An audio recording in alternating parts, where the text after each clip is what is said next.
Here is the best and legal way of cheating in chess. You are going to love this. And the best part of this video is at the end. So watch up to the end if you don't want to miss out. Now here is the legal way of cheating. Play the Danish. That sounds common, but I'm going to show you some fresh ideas. So as white, you begin with pawn to e4. And after black plays pawn to e5, you straight away want to play pawn to d4. At this point, it's called the center game. And the top played move is ed. That's when you want to play pawn to c3. And now you will see why the Danish has a high win rate at beginner and intermediate levels. Because most average players love taking things. You know what I mean? The top played move again is dc. People love eating. Now this is when you want to go bishop c4. It's always good to start with this bishop development in the Danish, since we are indirectly eyeballing the f7 pawn. Now again, the top played move in the Lichess database is cb. This is what people do. And this is when you want to take back with your dark squad bishop. Now wait a second. Why sacrificing 2 pawns? I mean, for what?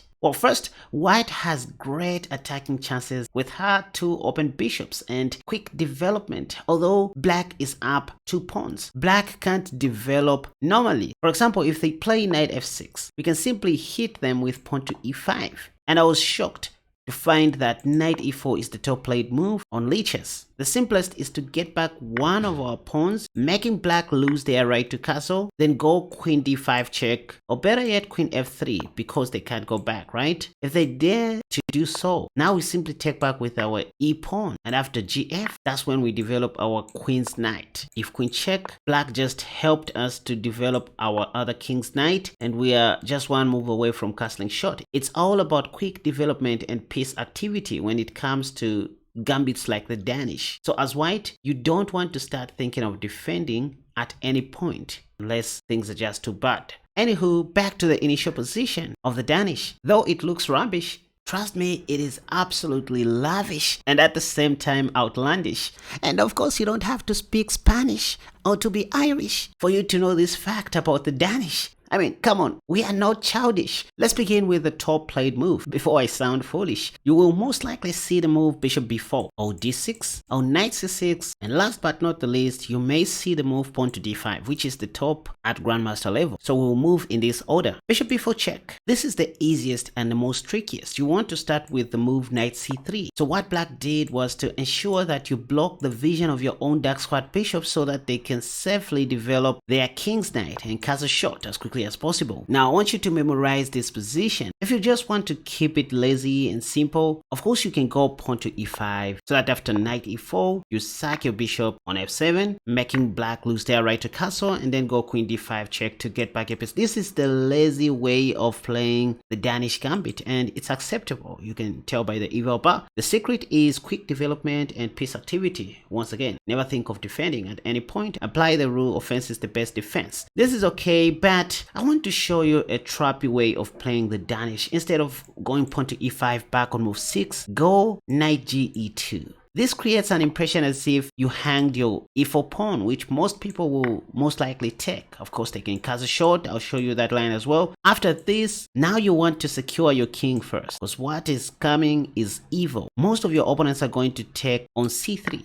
After which you can take back with your knight, not your bishop. Remember, the power of the Danish lies behind your bishop pair. It is at this point where most black players are going to castle short. Now after this, you want to play knight d5. Why? Because you are attacking the dark squad bishop. And that's why you see the move bishop c5 being the top played move in the Lichess database. But that's deadly due to queen g4. By the way, I should submit that knight f6 in this particular position also works. But let's just go for the direct threat, which is queen g4. We just want to checkmate our opponent. It is at this point where you will see most people playing pawn to g6, because what else can they do? Pawn to f6 doesn't make much sense to stop the mate due to knight e7, not even taking on f6. Even though that works, you just want to put your knight here. This is double check. The only valid move is for black to play king h8. And now guess what? I give you 5 days to, I give you 5 seconds to find checkmate in 2. Let's go.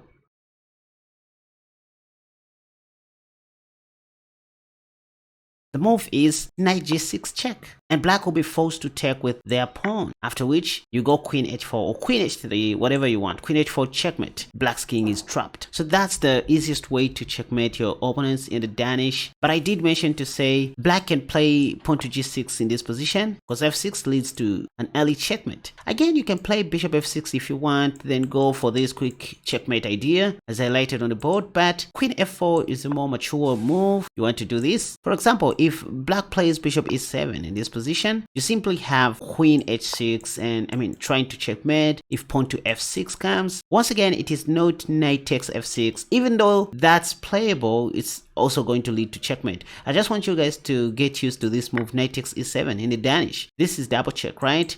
Only move pep, then knight g6.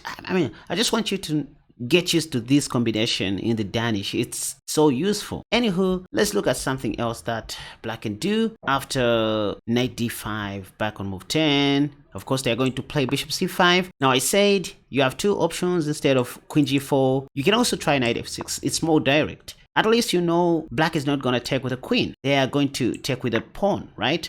And now this is when you want to go queen g4 check. It's all about forcing moves. After king h8 only move, now you go queen h4, not queen h5. You're not attacking anything. So go queen h4. The idea is to take on f6 with your bishop so that you win black's queen. If they play bishop e7 to stop that, now you have bishop d3. That was the whole purpose of this move. And it turns out black is defenseless. They can't do a thing. They can't move their f-pawn. It is pinned. Look, this is the whole secret of the Danish, you guys. The bishop pair. That's why we didn't bother to give up all of our queenside pawns just to activate our two bishops.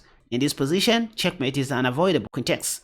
Anywho, let's look at another variation of this line. Let's say after knight f6 check, black doesn't take. Instead, they play king h8. Well, this is very simple, as you can now go queen h5. It now makes sense. You are attacking the bishop right away and you're threatening to checkmate. Well, again, if pawn takes, it's not about the bishop. It's about checkmate. Again, the f6 pawn can't move. It's pinned to the king. Let's go back. Once again, knight f6, sacrifice, king h8. Moving away from check, then we go queen h5, wanting to checkmate. We know that pawn takes is always a bad move. What if black plays pawn to h6? There's no checkmate immediately. Again, don't be overzealous, sacrificing your queen on h6. Do this. Find the most forcing move. At human level, I already see queen f5, which threatens checkmate again. And if pawn takes, at worst, I'm going to win the queen, or at best, I'm just going to checkmate like that. So what if black plays pawn to g6? Well, at worst, I have this discovery check, which also attacks the bishop, but at best, I have queen f4. It's all about checkmate and not about materials in the Danish. This is unavoidable, by the way. If king g7, just an example, the simplest is to go knight g4 and then take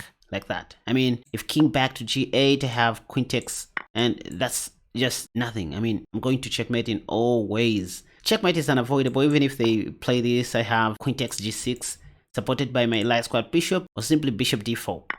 But after pawn to h6, instead of playing queen f5, just go bishop takes f7. You want to go queen g6 and checkmate. If queen e7, attacking the bishop twice, that's when you go queen g6. You want to do that. Queen takes, bishop takes, threatening to checkmate. Rook takes, queen takes, pawn takes, rook fe1, not even taking anything. You want to checkmate. Enough of the bishop b4 line. What if black plays d6 first, stopping pawn to e5 or anything like that, because they want to play knight f6 on the next move, then develop normally? Try this. Simply go knight f3, a developing move. Remember, it's all about quick development if you don't have anything to attack. Black is going to play knight f6, most likely. A developing move. By the way, if they play bishop g4 thinking they are pinning your knight, again you simply have this bishop sacrifice. At worst, you even have moves like queen b3, which puts more pressure on the f7 pawn and the b7 pawn.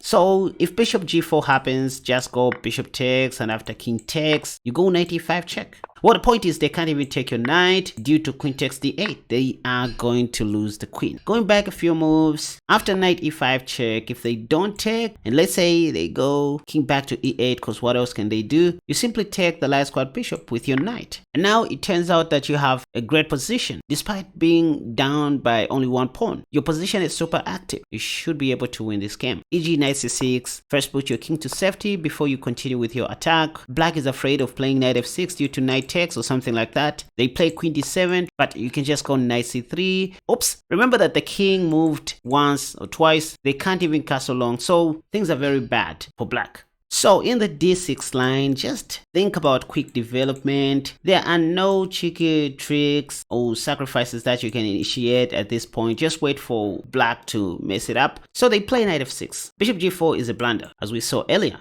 After knight f6, I want to recommend one crazy line for blitz and another one for longer time control matches in serious games. When you're playing in a tournament or in a serious match, just consider castling short. We'll look at that. But for rapid chess, blitz, and bullet, try this tricky line. Go pawn to e5. Rather than going home. Point is, now you're attacking the knight. If they don't do anything, you're going to take it. If they take that pawn, you don't want to exchange queens, even though that works, because you're going to make black lose their right to castle and get back your pawn or your pawns like that. But see, you have this other idea of putting your queen on b3. This puts more pressure on the f7 pawn and also eyes the b7 pawn, kind of delaying black's development. If they play queen e7, it'll be difficult for them to castle short anytime soon. So we'll have enough time to castle and organize our pieces. Besides, we are attacking the e5 pawn. What you will see most people doing is playing bishop e6. But now you can go bishop takes, and after pawn takes, you take back with your queen. Remember, we have 4 pawns. At this point, black has 6. At worst, we just want to equalize material with a superior position. Queen e7 is the top played move. Black is asking for a queen trade. You say no and go queen c8 check. And it's at this point where you can even consider playing for a draw against Hikaru. Or if black plays king f7, now you know you are winning due to knight takes e5, knight g5, or queen takes b7, which should only be played after putting your king to safety. The knight can't be developed. We're going to take the rook. What can black do? I don't know. Just to try, if knight f d7, we still have knight takes e5. Point is, after knight takes e5, now we go queen takes b7. Look at that. Black's king lost the right to castle and all that. We are attacking the knight. It's just too bad. So that was the blitz line. Now after knight f6, in most serious games, you can consider castling. Putting your king to safety is always good. And after bishop e7, now that's when you consider going pawn to e5, so that if pawn takes happens, again you go queen b3 with the same idea. This will kind of force your opponent to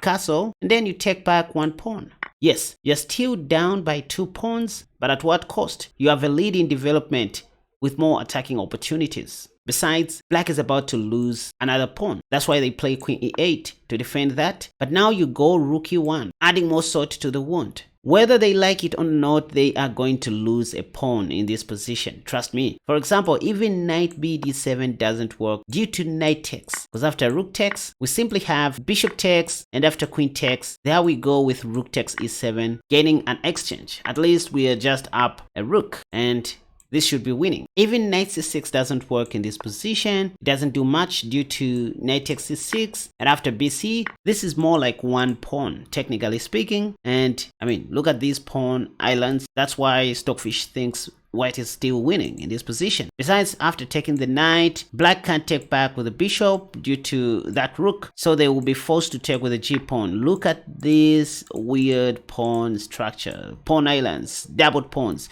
So these are structures you're always going to be having when you play the Danish correctly. And at this point, I should mention to say, start thinking of exchanging big pieces and leave pawns for the endgame. So that's an endgame principle.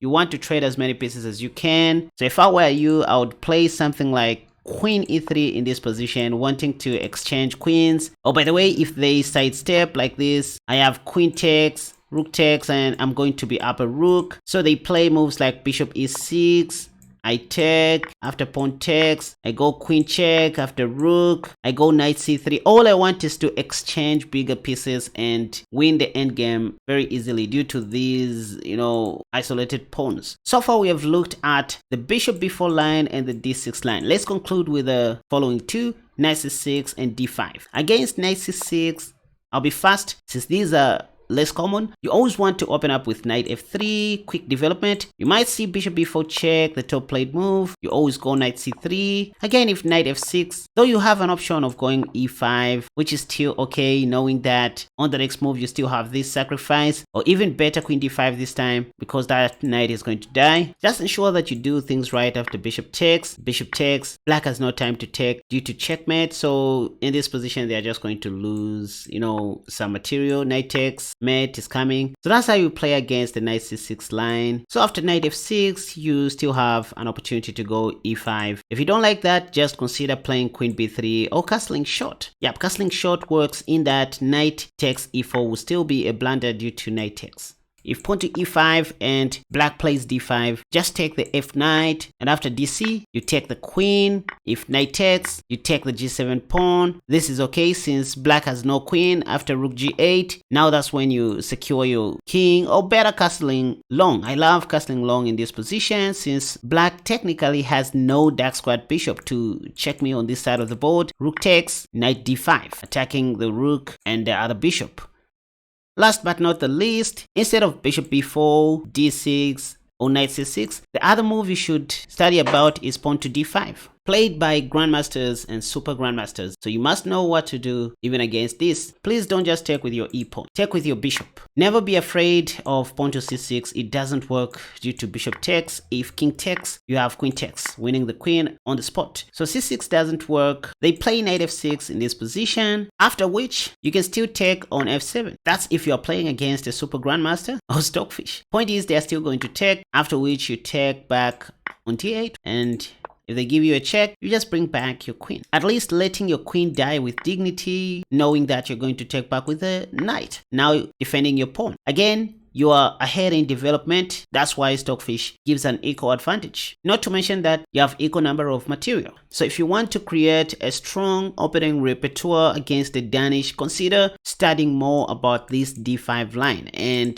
the d6 line as well if you are risk averse. But if you just want to play an equal game, play pawn to d5.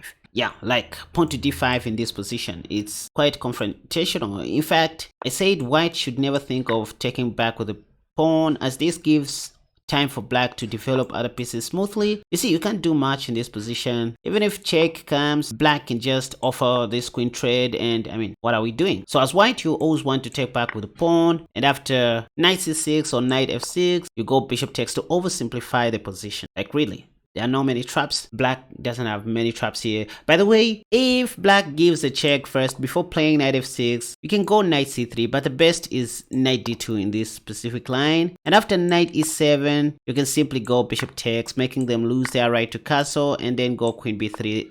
There's always this idea of going queen b3 check in the Danish. Let me know what you think. Share this video. Now check this out, you guys. If you want to learn more about these kinds of tricks or similar opening ideas like the ones I just shared, you can watch this video that has popped up on the top left. Another video that I highly recommend you check out to skyrocket your rating is this one that has popped up on the top right. But if you love Gambit videos, you can check out the video that has popped up on the bottom left. And if you are a lover of chess traps like myself, feel free to click on the video that has popped up on the bottom right.